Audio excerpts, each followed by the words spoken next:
Hi guys, welcome back to Open Pitch Media. ஆக்சுவலாக இந்த issue பேசணும் வந்து நான் அதோட ஒர்க் இருந்ததுனால பேச முடியல.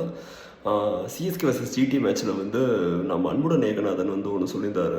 ஆக்சுவலி வெளியில் அவங்க அந்த ப்ரெஸ்ஸெல்லாம் வந்து இது கொடுத்துட்டு போவாங்களே, மைக்க நீட்டி கேட்கும்போது யாரோ ஒரு ஆர்சிபி ஃபேன் வந்து விசில் ஏதோ ஒன்று பண்ணியிருப்பார் போலக்கு.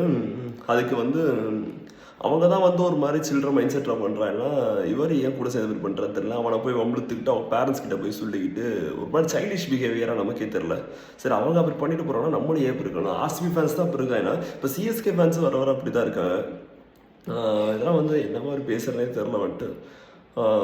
ஏன் இந்த மாதிரி இருக்கணும்? அவங்க அப்படி இருக்கானா இருந்துட்டு போட்டு நம்மளே ஏற்படுக்கணும். ஒரு சாம்பியன் மைண்ட் செட்டுன்னு எப்பயுமே சிஎஸ்கே காலங்காலமாக இருக்குது. அந்த சாம்பியன் மைண்ட் செட் பாஸ்ட் ஒரு 2 to 3 years பார்க்க முடியல. காரணம் இந்த மாதிரி ஃபேன்ஸ் இருக்கான தான்.